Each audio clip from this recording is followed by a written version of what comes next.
Baseball's dead. We have with us today, Dugout Boys, Jovan Enriquez. Welcome back, Jim Castillo. Co-host Joel Caracadis. And again, thanks to DJ Mel, Jordan Jewels on the production. We have special guests Anthony Mateo, Lucas Rincon, and Daniel Ortiz. And live right now on a phone call, we got Mr. Daniel Tion. Mr. Tion, how you doing?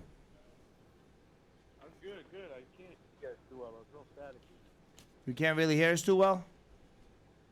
No, it's coming in really staticky right now. I can barely hear him. Yeah, I can barely hear him too. Why don't you hang up and try to call back? That'd be the best bet.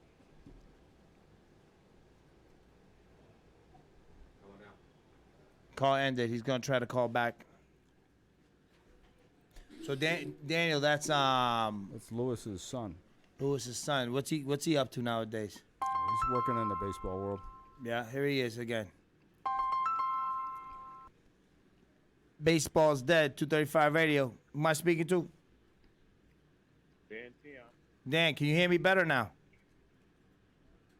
It's a little bit better. It's still kind of staticky, but I can hear you a little bit better. How you doing? Can you hear us? Yep. Welcome, Dan. Thanks for calling in, Dan. Where are you calling us from today? What's that? Where are you calling us from? I'm down in Naples, Florida. Wow, sounds like a good time. Weather must be nice down there. We're over here fighting 25-degree weather up here. Yeah, the weather's great down there. I can't complain. It's been beautiful. Just did a weekend Florida State junior college tournament here in Fort Myers, so it was nice to get out and watch live baseball. Nice. What are you doing for work down here, Daniel, nowadays? Yeah, I know you're in the baseball world, but what exactly are you doing? I'm partners in Delegano Tion Sports Group. It's a sports agency, and we're based out of New York, Connecticut, and down here in Florida. So I handle more of the recruiting advising side of things.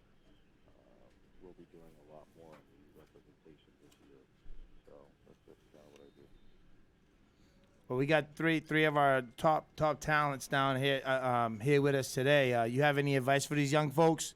What they should be doing as far as showcasing their talents and putting themselves in a situation where they can get to the next level? Well, it's one of the things that I really focus on with the young kids is they got to stay the course. You got to play the game of baseball. Play the game of baseball. Be fundamentally sound. Have your baseball IQ be up there. I don't mind showcases, but I also feel that they have to focus on the game of baseball. Most of the guys that we advise, I do push them a lot as far as to the fundamentals. As far as training goes, not getting too big, not too strong. That's another thing I see with the young kids today. They're lifting too heavy for a game that doesn't need it. You don't need to look like Giancarlo Stanton. You just got to go out and play, be flexible. So they need to focus on the basics of the game. When it comes to schooling, pick the school that's right for you, not the school that has the glitz and the glam and the big name. There's kids that belong at University of Florida, Vanderbilt. There's kids that belong at somewhere like Miami of Ohio, Florida Gulf Coast. The biggest factor for these kids is they need to get reps. It doesn't do you any good to go to University of Florida and sit on the bench. Right. That is correct. Florida Gulf Coast, and be the everyday starter. So those are things that these kids got to start looking into more. They also save a ton of money doing it that way also, huh? What's that? They could possibly save a lot of money doing it that way also. Going to a JUCO first and then transferring. Yeah, even junior colleges, that's another route to go. I think there's a lot more options now than when I was playing. When I was playing, I went to UCF. You got to go to the big schools, and there wasn't much as far as the junior colleges were kind of. I'll be honest with you, junior colleges were kind of looked down upon unless it was something like Miami Dade. But in today's world, I mean, these kids, you're getting talent from every single school. Division 2, Division 3, you're getting kids from junior colleges, NAIA. And you know, if you're good, you play hard, and you put up good numbers. Yeah, it's knowing Danny. He's one of the classiest guys in the game of baseball. Of course, his dad is borderline Hall of Famer, should already be in. But Dan, talk a little bit about the diversity in the game, where you see it going and where it's at right now.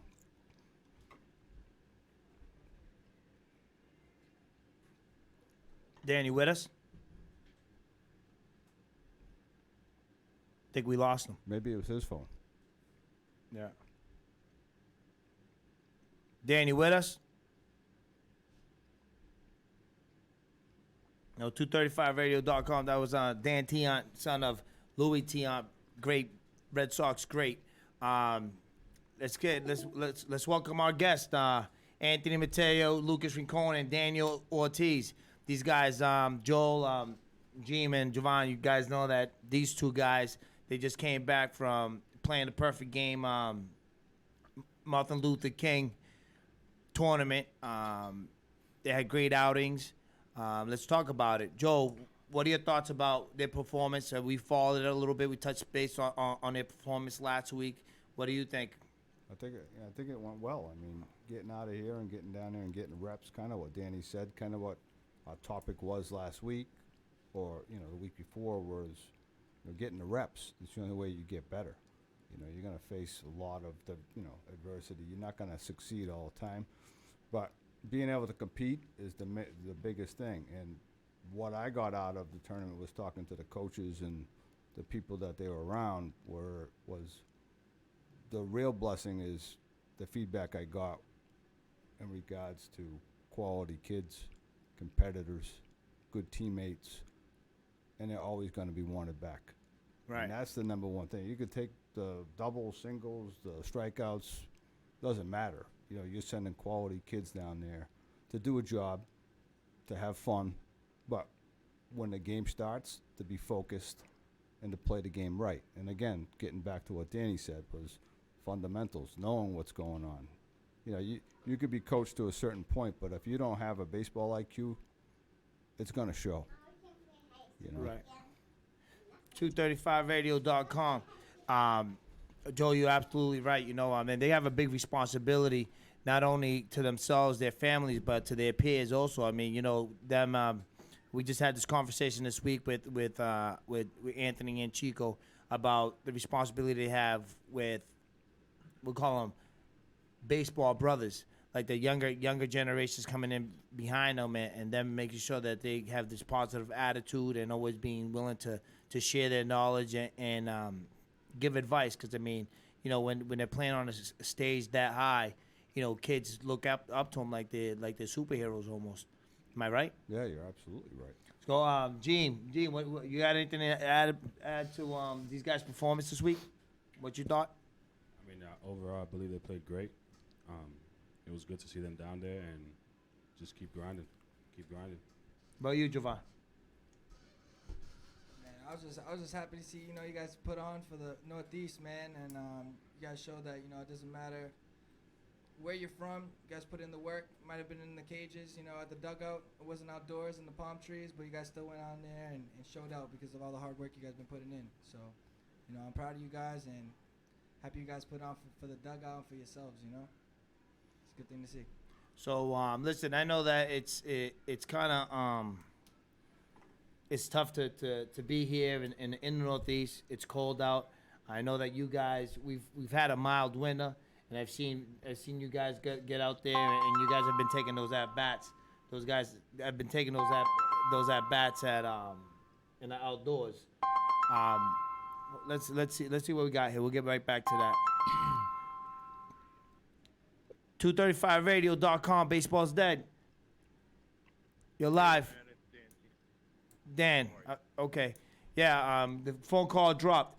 We're kind of bouncing back and forth here, but. before your call dropped, Joel was asking about the diversity and where you see it going in baseball.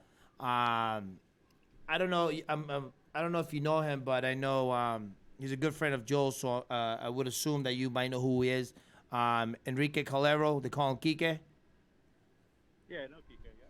Yeah, so in discussions with Kike, we're trying to form a bit of a coalition up here with a bunch of the Latin baseball academy owners up here in the Northeast, and we're trying to really form like a super group. Because I personally feel that our young folks aren't getting the exposure they need. I want your take on it. You know, you being an advisor, sports agent, seeing things that on a grander scale, a grander stage. What's your take on things? Yeah, no, absolutely. I like what you guys are doing. I mean, anything I can do to get involved and help you guys, absolutely. Where do you see baseball going as far as diversity goes? I know that I know the Latino numbers might be going up as far as Major League Baseball goes, but I know at collegiate level, black and brown athletes are very low participation rate. I think there's like third. I see it moving up. I mean, I see it moving up. You're getting a lot of these.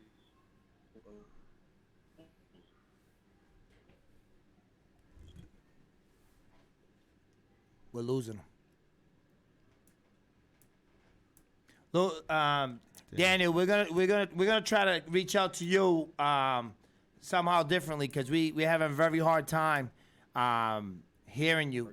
You're fading in and out. His route was beyond. Was there a lot of any Latino players that aren't signing from academies in the international market? I'm sure that his words are going to be gold, so we got to get him on when it's right. Right. Maybe we can just do a segment with just him on it. Maybe Zoom him. Yeah, it'd be worthwhile. Or just send him a text message, let him know what's going on. So Anthony, for you, I know we were talking about going outside and preparing, but I know that you guys prepared, but it was more taking hacks. You didn't go out there. And you weren't pitching on the mound out there how was it for you preparing for this weekend? See how hard? Yeah, what you do to prepare? Get close to the mic. I did some running most of the time, but honestly, I had some doubts. But when the time came, I was like, you know what, just trust it. And I was ready. I was talking to Chico. I was like, he's thrown a lot of balls, so I want 4 innings. I want them all. Like, give it to me. Like, I was ready. Like, I was cheering them on too, and I was cheering the whole team on. But at the end of the day, I was like, let me just go out there, do what I always do, trust my stuff, and just believe in me. And the results came out, and I did what I did. So now we were talking about your performance that day. So I watched it. I think I might have been watching it with Joel. We're talking on the phone. We were watching it with what they got, not the Game Changer. What is it they use over there? Diamond Cast, right? You didn't get to see it Right. visually, but we kind of ran. We were watching the stats go up every ball, pitch by pitch, and we saw the kid there, Northeast kid. He struggled throwing strikes. He struggled the first kid. Whoa, this kid might be legit. He was upper 80s, and then all of a sudden, that's for me what's big, right? Is guys can train, but mentally they got to be tough. And I think that kid, unfortunately, he kind of folded under pressure, and you got the call. So what you're telling me is that you wanted the ball at that time. Yeah. You did. Who came over and told you you were going in? P was like, get ready and just keep moving. But there was like a time where they were like, just like keep moving. Don't start throwing yet, just keep moving. But I was like, forget that. I'm going to just throw because like I know that, but his energy's already low. Like, I'm ready. Like, just put me in already. And Yeah, it came to a time where it was like, I was ready for it. It goes back to players always know what's going on with other players. coaches are going to want to give a longer leash. It's almost like knowing that he knows that he's good, and they're able to say that. But they also know when their buddies are tired or they're not feeling it, they want to step up and take over for them. So it's pretty Right. cool. I mean, you guys have played at a high level. You guys must have gone through that, right? Oh yeah. See it all the time. Yeah. I mean, I think it's one of those things. As a coach, you try to give them a little bit of a longer leash, but, you know, the team is seeing it already like, no, this is not going to happen. Like, I'm going to get that call. But, Anthony, I guess my question is, what exactly did you do to prepare for that moment?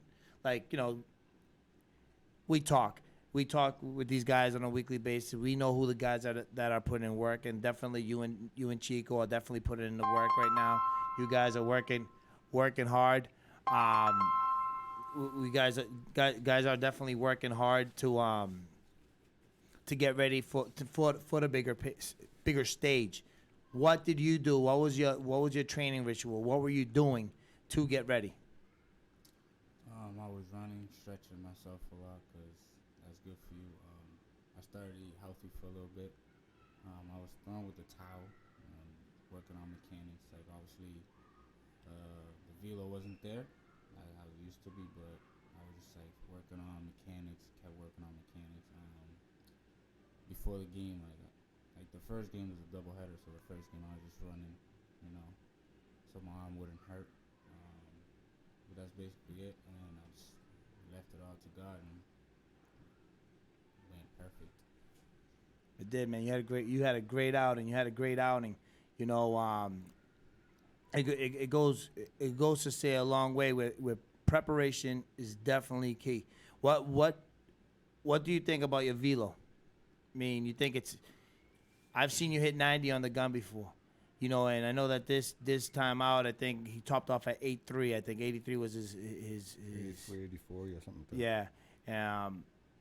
Do you think it's just because maybe you haven't thrown a lot? I started throwing 2 weeks before because I wanted to rest. But me personally, I felt like I was throwing a little bit harder than 84, 83. But it is what it is. I'll get there.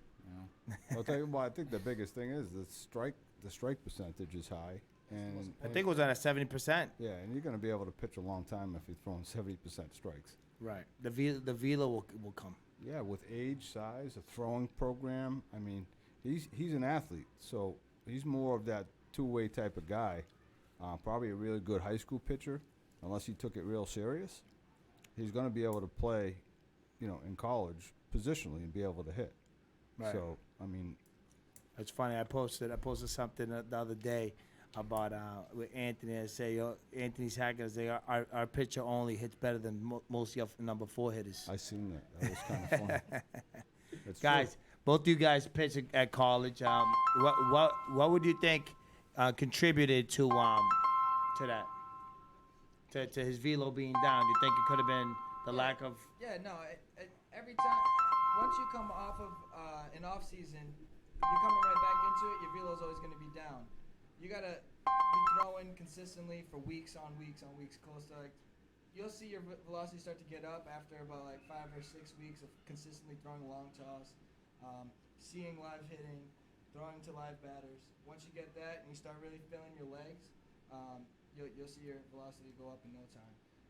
I'm sure this middle of the season you'll probably throw harder than you did last year. If you topped out at 90, probably throw harder than that.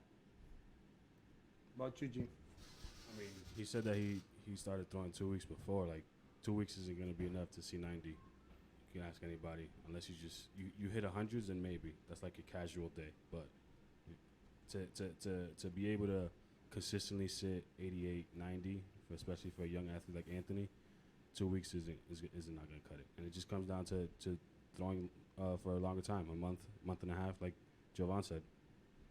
Yeah, that's why it's tough being a kid from the Northeast, unless you have a big facility like Sportsplex, we can go in and throw the ball 100 feet, 200 feet, and really stretch your arm out. It's kind of tough to really get a good throwing program going in the off season. It's also a blessing and a curse, because we get that rest that those kids in Florida don't get and in Texas don't get. So that's why a lot of the college coaches actually like the Northeast guys, because we're more rested.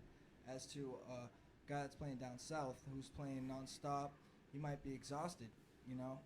Compared to us, we get that rest for that 2 months where our arm is just completely shut down, where we're working on building our legs, building our bodies, whatever the case may be.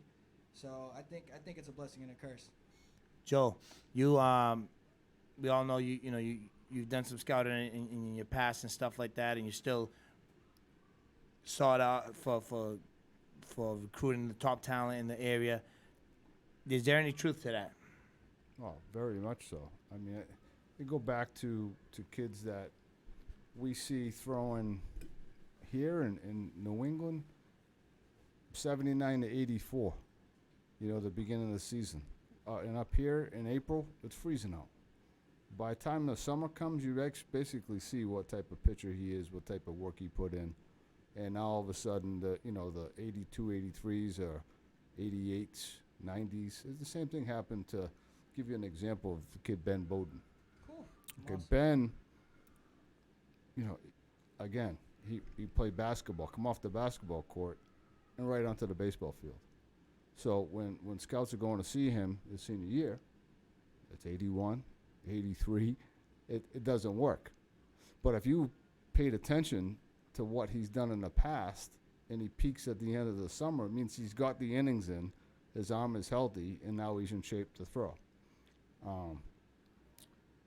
And his story is basically his story, but he could throw 88, getting out of bed, Now he's up to 96, 97. But again, if someone had done the research other than Tim Corbin, you know what I mean? You don't get a scholarship to Vanderbilt throwing 83, 84 miles per hour. It's just not happening. But he's seen him at his peak when I had him go down to Florida for a tournament like they did. And he got to see him. I got to introduce him to him. And he's like, wow, 6'6" kid throwing lefty, throwing 88, 89 miles per hour. That was his sophomore year. So when he comes out his junior year and senior year and he's not throwing as hard in the beginning of the year, that it's already in that tank. Right. It's there. He's got the reserves. And it's on the left side, too. Yeah, I mean, he's a special kid, though, too. Similar story to Anthony, young buck. And I remember, I wish I had the video, that matchup when at the dugout where Anthony faced Josh and he hit 90 on the gun, and then Josh turned around and faced Anthony. That was a great moment. I wish I had the velo on the gun, recorded it, but unfortunately I didn't. So Anthony down there, he went four scoreless innings. There was a moment where he walked the leadoff guy. The leadoff guy advanced to second, then went over to third. But they charged Anthony with that run. But what was weird was that he struck out the second hitter, struck out the third hitter, and he struck out the third hitter. I mean, the first, second, and third. The next three hitters he faced, he struck them out. But the kid ended up scoring. I was kind of confused on how that happened, and because he got charged with the run. Yeah. Anthony, take us back to that.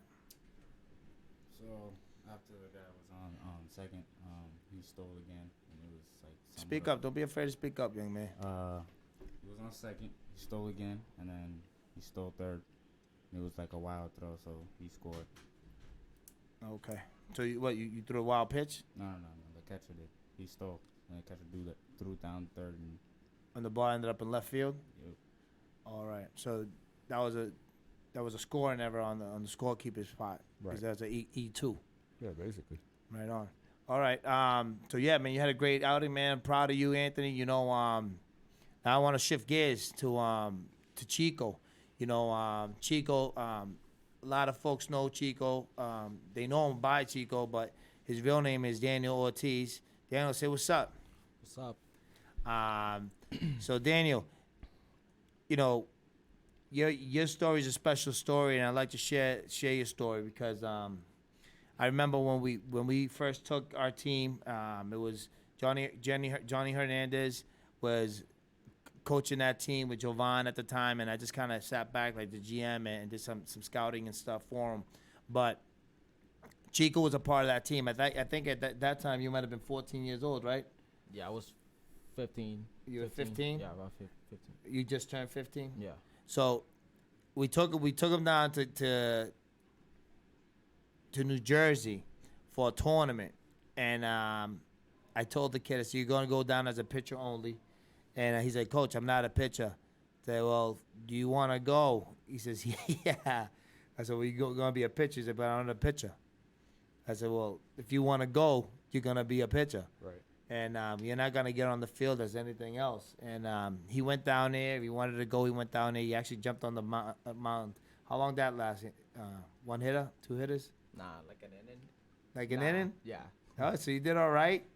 He lasted along some of those guys down there in that tournament. Right. So that It was was- the championship, right? It was the Yeah, championship. it was because of an error that the left field did. Did I have to pull you out? Yeah. All right. But what's great about that story is that when we come home, Chico walks into my office and he says to me, "Coach, I'm going to tell you, I'll never travel with you as a pitcher only. I'm going to prove to you that I belong on the field." And I tell you, the kid has delivered on that. The kid's a monster. So Chico, explain to me the motivation. Why do you love baseball? Why do you think you're playing it at a high level? Just talk baseball, man. My motivation is like I'm trying to help my mom, trying to make it to the MLB, so I can help my mom. Like she been struggling a lot, and now she got a problem. Like I think it's on her heart, so I'm trying to be the better that I can be, so I can make it, so I can help her out with anything she want. So that's my motivation. My mom is my motivation right now. Right on. And I mean, this kid here, he puts in work every day. You're no stranger to that. You know, same thing like I asked Anthony. What was your training like leading up to it? Like when I got the text that P told me that if I wanted to go over there to play with them, I was like, oh yeah, I want to play with you guys. So I started training every day with Armando every night, practicing all night, staying there. Like when people left the dugout, I would stay there hitting with Anthony and with his dad, so I could have do what I did in Florida. How about the gym? The gym, I kind of stopped the gym for like a minute, so I could have get my rest, more of my reps. But before that, I was hitting the gym like 2 times a week, and like with the dugout boys, and like outside of that, I was hitting the gym too. So I was always there in the gym. But when that time came, so I had to stop. Now, why? This is a question for you and Anthony, right? It's tough. It's easy to prepare. You know, all these guys, you know, all these ball players, they go out there. They know they got a big tournament coming out. They hit the cages. Same thing you're doing. You know, they put in the extra work, try to go there, and then all of a sudden the lights go on. It's game time, and they choke and they freeze. They don't deliver. What is the difference? What is it that you guys were able to perform at a high level, and the majority of people that were there could not? Joe, you and I, we watched the stats. A lot of runs were scored, but not a lot of hits. Correct. So bottom line is that errors were being made, players were being walked. I mean, the game, it wasn't a clean game of baseball, right? Right. But a lot of the stuff that we saw from our guys, I mean, it was pretty clean. Anthony goes in there, 4 clean innings. Chico goes in there. I think that at some point he was hitting 800, and he more at bats. He was at 600. You know what I mean? They performed at a high level. Why do you think that is? Why is it that you think you guys were there? It was the same stage as hundreds of other kids, but you guys were able to perform at a much higher level. Like, I don't think some of the kids that were there, I don't think they were ready because like they just went and like play. Like the pitcher that started before Anthony, he just went there and pitched. He didn't even stretch. He didn't do anything. He didn't ran at all. He just went there, stretched his arm, do bands for a little bit, and won a pitch. He didn't like. He wasn't there like ready for the game. So I don't think most of the people that were there were ready to play. Yeah, it comes down to routine. We talk about that. You know, having a plan. Like when Anthony said, they told Anthony, "Oh, just stop walking, stop moving," and he said, "It's about to hit the fan. I better stop getting it. I better get into my routine, because if not, I'm setting myself up for failure." And what do you think? Well, to be honest, I wasn't quite ready, but like I went over there, I was like, they were in the group chats talking about let's win the championship and all that. To be honest, I really wasn't focused on a championship. I was mostly trying to win an MV pitcher again. So I was just like, I want the MV pitcher, and I was kind of upset when they wasn't swinging the bats. They were just striking out, looking. I was frustrated because I really wanted that MV pitcher. But that was on my head. Like while I was pitching, I was like, I want MV pitcher. I want MV pitcher.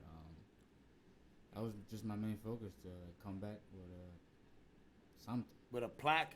Yeah, something. Well, I tell you, man, I think that you performed well enough, man. I wish you had another shot to really. Me and Joel from the beginning when we saw that, and I think these guys too agree. We would have gave you the ball from the beginning. I know that, Pete must have had his game plan, and when you're a coach, you have your game plan. You got to stick with it, and sometimes it works out, and sometimes it doesn't. And unfortunately, that day things didn't work out. You know what I mean? Well, I think the best part about going down there is not really trying to win the tournament, but he's trying to showcase everyone that's part of his program. So, I mean, you get to that point where you're trying to win, but you're really doing it for the kids anyways. The opportunity's there to play. He's there to help coach, and they're coming in from all different areas. Everybody's got to get their innings. It's kind of a catch-22. You want to win, and you want to play the best guys, but sometimes the best guys start rising to the top throughout the tournament. You just don't know. But you can't just have people come down there and not play. Right. And that's what's tough too, because I mean you don't have those guys on a regular basis, right? So how is it that you're gonna turn around, put that roster together with a bunch of guys? They don't even know each other. You don't know how they're gonna mesh. I mean. Well, you're hoping that they put the work in like these two guys do. Right. But you don't know. There's like the boy that came and didn't stretch, didn't run, didn't get a lather going before he went out onto the mound. That's got to be taught to a kid. A young kid doesn't know that. Yeah. He just thinks, I got to get the ball and go pitch. You don't warm up in the bullpen and then go in the game. You sweat before you even throw a ball in the bullpen.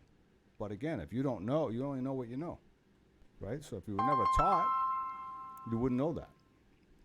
Do you think it has to do that those guys are out there in Florida and they can hold, please, to any tournament that they want, unlike these guys where they're not really in games, they don't really have much tournaments up here in the Northeast, so hold, please. They just, when they go down there, they take it a little bit more serious. Yeah, I think. Yeah, that could be it. The New England kids go down there on a mission. Hold, please. 100%. Unlike because these guys obviously they prepared for it, but those guys down there, they can join in any tournament and play. Would you agree, or I don't know? I agree. I think you're right. I'm gonna call you right back. All right. I think you're absolutely right. It's kind of like taking things for granted, right?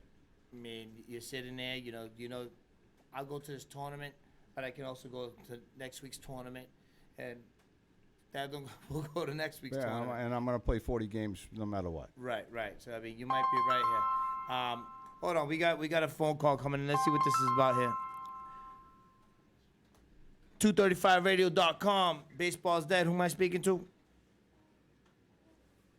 Yeah, hello. Hello. It's Daryl Davis. Al Davis. Daryl. Oh, Daryl. Daryl Davis. What's going on, Daryl? Welcome to the show. Hello, how are you, my man? I'm doing great, brother. Hey, we're over here with Anthony Mateo, Lucas Rincon, and Daniel Ortiz, and we're talking about their performance down there in Florida. I was actually meaning to call you to find out because they told me they saw you down there. I wanted to get your take on it. You saw it live. How'd you think they did? Yeah, the guys were fantastic. The game I was at, I mean, they got down early. Kind of let's just say damage control. Got out of the innings and then started swinging the bats. Made a big comeback. Ended up winning the game by 5 or 6. Against a pretty good team. So the guys were prepared. Went in. Coaches did a good job. Beating the guys with the beast mode. Warhawks, phenomenal organization, and made the necessary adjustments, and the guys came back, started swinging the bats, stayed disciplined, and ended up winning a big game for them. Right on. So, were you would you say that Anthony and Daniel impressed down there? Yeah. Anthony was stellar on the mound. On Friday, I believe it was Friday, it might have been Saturday, I think. Yeah, Anthony was stellar on the mound, really dominated, stayed in control, and he ended up winning his game. Ortiz, was just a beast, not only in the field at third base, but also, swinging the stick, advanced pro approach, his training and everything, really helped him a lot, obviously. And, takes pitches well and, didn't give up anything at the plate and swung it well. And, he hit all weekend. 235radio.com. Daryl, your phone is breaking up. Have him call back. His hands and feet. Hey, Daryl, you're breaking up. Can you call back in about 10, 15 minutes? Having a hard time with the comms. Yeah. That's okay. All right. But it was noticeable. Yeah. How Joe before we got the phone call, he had mentioned how those teams, beast mode, gold culture, they brought kids in from all parts of the country. How was it for you guys to go in to really not really know these guys? I know you guys had a group chat and stuff, but you going down there and playing for guys that you really didn't know. How was that? It was kind of hard because I didn't know if they were good or bad. So you had to do your best. You couldn't stop. If that ball going over there, you gotta go get up the ball because you don't know if they're gonna do it or they're not gonna do it. So it was kind of hard because you didn't know each other. So the Chemistry? the chemistry is not there yet. So, but you just had to go and do your best. Did you make some new friends? Yeah. Well, that's important. Right. I mean, that's big. That's big, right? You start now seeing kids from other walks of life. I mean, that's the beauty thing about baseball, right? Yeah, man. Anthony, what's your take? It was hard for 22s because they weren't really active. They were just chilling on the bench, So I feel like that's one reason why the chemistry was off. But Chico had to go hit the day before the game, so it was the 21s that were there, but they already knew each other and they were introducing themselves to us, so I was like, okay. But to be honest, I wish we were on the 21s because they were more active, Yeah. They were like, hey, my name's this, my name's that. And I was like, all right. Well, but 22s, they were just they were just looking at you funny. well, the energy's going to be different, and that next year or the year after, it makes a world of difference. You're 16 years old, you're a puppy. You know what I mean? You guys are young. You got so much baseball to play ahead of you, but an 18-year-old's going to act differently than a 16-year-old peer.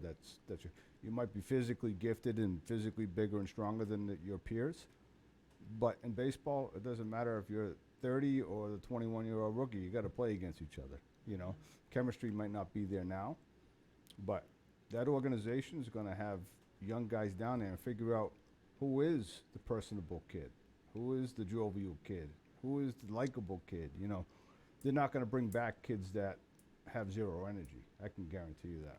The intangibles. It's big. Yeah, the stuff you can't teach. Listen, I want to go ahead and switch gears a little bit. You know, I want to speak about this young man, Lucas Rincon.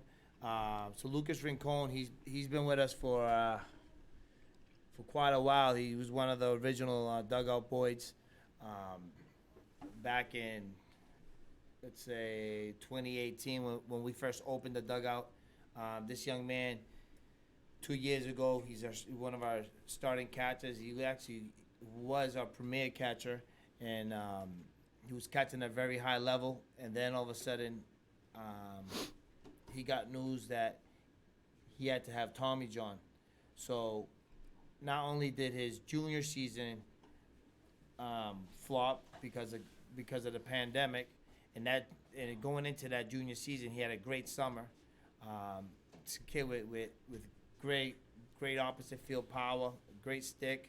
You know, I know he was working on his footwork and stuff, and he was continuously working on getting better at his craft. He's here joining us today. I would just want to talk about his journey, what he's going through, and how's his recovery process going. Lucas, how you doing? I'm doing good. It's been a little bit tough not playing this year, but it's just a step. It's just an obstacle that I had to pass or surpass to make it where I want to be. Yeah. What where are you? Where are you with the surgery? What surgery did you have? And I had Tommy John. I'm 7 weeks out from surgery. I got the news yesterday that I'm gonna have to have another surgery on my elbow to repair the UCL nerve that's not letting my fingers move the way they're supposed to be moving, and I have an appointment on that tomorrow. okay, but it's an appointment to give you an appointment for the surgery. You're going in for surgery tomorrow. So the hand surgeon for the Red Sox is going to be talking to me. He's going to give me a call tomorrow. He's going to set up an appointment. He's going to see what's wrong with my hand, what type of surgery they're going to need to do, and see what's going to go on after that. Joe, what do you think of that? This young man here. I mean, you've been around the dugout almost since the beginning, right? So you've seen Lucas at his highest peak thus far, and then for him to go into his situation that he's going now, no junior season due to COVID. Now his senior season is gonna be washed up because of his injury. How does a young man like him stay positive and really stay focused? And what advice do you have for him? Because I'm sure that he wants to continue to play baseball as soon as he's ready. Yeah, well, I think the most important thing is that he gets the opportunity without the extracurricular to really bear down on the classwork. With him doing that, it's just going to open up more doors. So when he is ready, he's going to have more options than a normal kid that isn't doing their schoolwork as well. You know, I mean, he could play pretty much anywhere he wanted with the growth path that he had going on. Setbacks are part of the game. You know, injuries are part of the game. But if you have passion for something, you're going to stick with it. You know, people don't have that type of surgery just to have that type of surgery. They have that type of surgery to come back stronger. You know? Great point. 235radio.com. We're here with the Dugout Boys, Joe Caracadis, Anthony Mateo, Lucas Rincon, and Daniel Ortiz. Lucas, so how is it that you're staying positive during this? I'm just trying to look to the future, knowing that after the surgery, I need to work harder to go back where I was and even improve from where I was at. So I don't really try to think about it that much. I just try to go day by day and just see what God brings me each and every day, because you never know. You could have a setback. You could progress faster. I just take it day by day. I try to not focus on it, because if I do, I'm probably just going to dwell on it too much. I'm going to start getting anxiety like I had at the beginning. And it's not a good thing, so I just try to not focus on it that much. Yeah, the real good support system, too, with his parents. Mm-hmm. Right. Yeah. Sometimes I think that these young folks don't understand how fortunate they could be with just having someone to be able to talk to. Right. you know, and keep them off the ledge, Yeah. you know. So what are you doing exactly to stay in shape? So right now I'm trying to cut down on the food. Not trying to eat too much. Not trying to gain too much weight, because it's easier to gain weight than lose weight. So I'm trying to cut down on the food. The doctor already cleared me to start working on my legs, like stationary work, no weights. So I'm gonna start doing that tomorrow. Probably I'm gonna start at physical therapy tomorrow. We're gonna start working on our legs, on my mobility, more mobility on the hand and on the elbow, and that's pretty much the only thing I could do. Can't do Dugout boy anything else. mentality. I love it, man. That's what I'm talking about, man. Being mentally tough, mentally strong, and getting ready for the next thing. All right, you just keep moving forward. So, where do you see yourself next year? What's your game plan? I'm just trying to take it day by day, because I'm not trying to really look at the future. But if I have to, I'm looking at either junior college or a post grad. Not sure yet, but I might have to make that decision very soon. But it's gonna either be a post grad or a JUCO.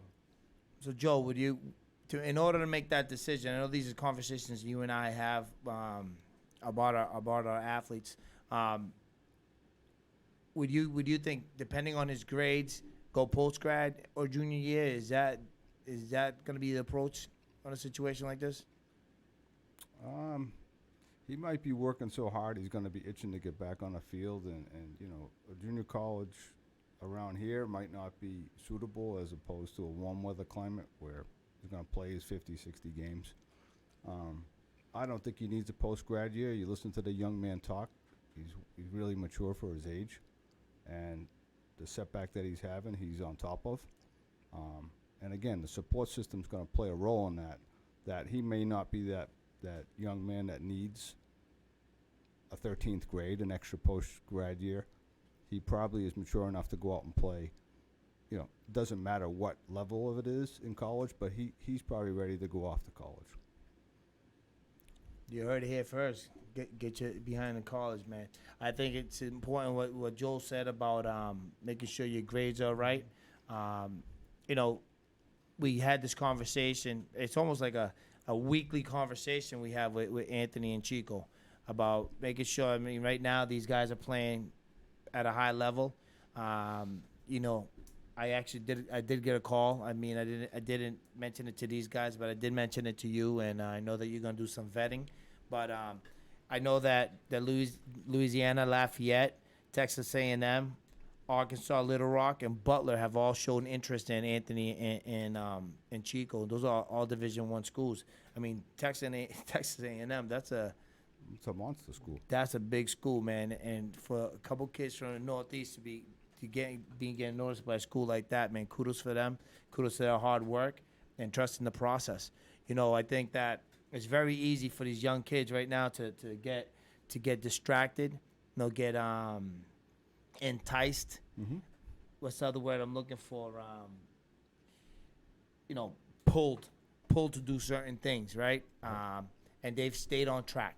They've trusted the process. They just continue to grow, and I'm very proud of these guys. And it's just amazing where they've come. They've come such a far way, man. And I'm very proud of all three of you. I really am. You two, Jim and Jovan, do you have any advice for these guys? Keep taking it day by day. Don't take a day off. Be smart about your body. Listen to your body. Take care of your schoolwork. Don't stop grinding. Sky's the limit. Yeah, man, stay focused, man. First and foremost, stay focused. Know what you really want to do with your life, man. If you really want to take this baseball thing serious, get to it, man. Every morning, wake up with that thing on your mind. Get better each day, man. And if you do that, I'll see you guys on TV soon, man. For sure. Joe, what do you got for these young folks? No, just stick with the process, but have a plan. There's no process if you don't have a plan. It could be ass backwards process if you don't prepare for everything that's going to come your way as a young guy. You got good support systems, you got good families, you got Coach Julio and the coaches there at the dugout. You got to listen and basically block out a lot of noise that's going to come your way when you're getting attention that others aren't going to get. Maybe because you're working harder, maybe because it's genetics. It doesn't matter. But you're going to face adversity from people that really are going to be jealous. That's just part of the process anyways. But keep your social media like down to a minimum with just your family. You don't need to have other friends and social media. It doesn't matter. They're not going to be able to help you in your life. But you could end up making a mistake. So shut down the social media. That's my advice to you guys right now. I mean, yeah. I mean, you guys can attest. We've had guys that wore the same uniform as us, and you've seen them on social media today, yesterday, doing ridiculous things. That's embarrassment, not just to them, to their families, you know, to the uniform, you know. So and it's not helping them in the long run. You know, no institution's gonna want a kid representing them that behaves that way. So, you know, you guys are young. You guys are gonna make dumb decisions. You know, keep those to a minimum, and definitely don't do them out in the public so everybody sees. Oh, look at this kid. He's Right, an I always like try to live by this rule, right? If you have to think about it, don't do it. Anything. Right. If you have to think 1 second about it, it's probably not something that you should probably be trying or doing. End of story. Right. Anthony, what do you think? What do you think going in, moving forward now? What's next for you? What's coming up? Well, I'll be leaving in about 2 weeks to Redan, so I transfer to finish my high school career. Where's that located? Georgia, Stone Mountain. Stone Mountain, Georgia. Now, Reed in high school, they have a rich history of getting guys drafted out of there, correct? Yeah. Yeah, Coach White is excited to have you over there. Go ahead, I'm sorry.